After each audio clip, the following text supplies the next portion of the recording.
Baca lagi. Kawan-kawan baca dimanapun Anda berada. Siapkan posisi nyaman, fokuskan pendengaran, mari baca teks dan suara.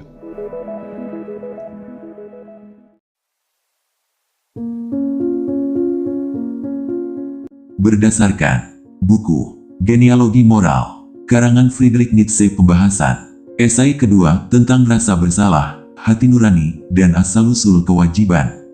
Bagian 6-10. Bagian 6, hati nurani sebagai hewan yang terkurung. Nietzsche menggambarkan transformasi paling mengerikan dalam sejarah manusia. Ketika manusia berhenti melampiaskan naluri liarnya keluar, ia mulai menekan semuanya ke dalam dirinya sendiri. Semua naluri yang dulu bebas berkeliaran, tulis Nietzsche, kini dibatasi oleh dinding masyarakat dan moralitas. Dan apa yang dulu menjadi kekuatan hidup, kini menjadi rasa bersalah. Manusia liar berubah menjadi makhluk yang merenung, penuh rasa bersalah, seolah setiap dorongan alamiahnya adalah dosa. Ia menjadi hewan yang dikurung dalam sangkar peradaban. Bayangkan seekor binatang buas yang tiba-tiba dimasukkan ke dalam kandang sempit. Tenaganya tetap sama, tapi tidak bisa keluar, maka ia menggerogoti dirinya sendiri. Begitulah manusia modern. Naluri yang dulu memberi semangat hidup, kini menjadi beban moral. Dan dari luka batin itulah lahir hati nurani, bukan sebagai anugerah, tapi sebagai hasil dari represi yang panjang. Bagian 7, rasa bersalah sebagai bentuk kekuasaan. Nietzsche kemudian menunjukkan bahwa rasa bersalah bukan sekadar perasaan pribadi. Ia juga adalah alat kekuasaan. Mereka yang memegang kekuasaan, tulis Nietzsche, belajar menggunakan rasa bersalah untuk mengendalikan mereka yang lemah. Dengan menanamkan rasa dosa, masyarakat, dan terutama agama, dapat mengatur perilaku tanpa perlu cambuk. Orang-orang mulai menghukum diri sendiri, bahkan tanpa diperintah. Ini adalah titik yang sangat penting. Nietzsche ingin kita sadar bahwa banyak nilai moral dibangun bukan untuk membebaskan manusia, tetapi untuk membuatnya patuh secara batiniah. Rasa bersalah adalah penjara yang paling efisien, karena jerujinya tidak terlihat, ia ada di dalam dada.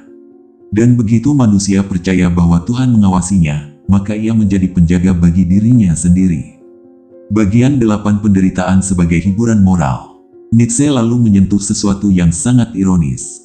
Manusia mulai menikmati penderitaan moralnya. Manusia menemukan makna dalam penderitaannya, katanya, karena di sana ia merasa penting. Rasa sakit batin, rasa bersalah, dan penyesalan menjadi cara manusia merasa diperhatikan. Ia berpikir bahwa dengan menderita, hidupnya menjadi suci. Kawan, disinilah Nietzsche membongkar ilusi spiritual terbesar manusia. Ia berkata, manusia tak bisa menanggung hidup yang tanpa makna, maka ia menciptakan makna dari luka-lukanya sendiri. Daripada merasa hidupnya sia-sia, ia memilih menjadi pendosa yang menyesal. Inilah sebab mengapa penderitaan sering dipuja dalam agama dan moral, bukan karena itu baik, tetapi karena manusia butuh alasan untuk menanggung deritanya. Bagian 9, askesis dan perasaan bersalah yang dilembagakan. Pada bagian ini, Nietzsche mengalihkan pandangan ke biarawan, pertapa, dan kaum asketis. Ia melihat bahwa mereka adalah pewaris dan penjaga rasa bersalah. Orang asketis, tulisnya, mengubah rasa sakit menjadi kebajikan, dan penyangkalan diri menjadi jalan menuju Tuhan. Namun bagi Nietzsche, ini hanyalah transformasi dari penderitaan yang tak tertahankan menjadi bentuk kebanggaan spiritual. Manusia tidak lagi menolak rasa sakitnya, ia mengagungkannya. Ini adalah kritik halus Nietzsche terhadap moralitas religius. Ia tidak sedang menghina iman, tapi ingin memperlihatkan bagaimana penderitaan bisa menjadi candu moral. Kita diajari bahwa semakin menderita, semakin suci. Semakin menolak diri, semakin dekat dengan Tuhan. Namun, Nietzsche bertanya, apakah benar menolak hidup adalah bentuk kebajikan, atau justru tanda bahwa kita telah kehilangan cinta terhadap kehidupan itu sendiri? Bagian 10, hutang yang tak terbayar dan dewa yang menjadi absolut. Kini Nietzsche sampai pada simpulan sementara, bahwa rasa bersalah manusia berkembang seiring dengan bayangan tentang Tuhan. Ketika manusia merasa berhutang pada dewa-dewa, katanya, hutangnya masih dapat ditebus. Tapi ketika Tuhan menjadi Maha Kuasa dan Maha Suci, hutang itu menjadi tak terbayar. Semakin besar Tuhan, semakin kecil manusia. Dan akhirnya, manusia hidup dalam rasa bersalah abadi, menganggap eksistensinya sendiri sebagai dosa yang tak bisa ditebus. Inilah paradoks moral yang paling pahit. Konsep Tuhan yang seharusnya memberi pengharapan, justru berubah menjadi sumber ketakutan dan rasa hina diri. Nietzsche tidak menyalahkan Tuhan, tapi menunjukkan bahwa manusia menciptakan citra Tuhan sesuai dengan rasa bersalahnya. Semakin ia merasa kotor, semakin ia butuh Tuhan yang suci.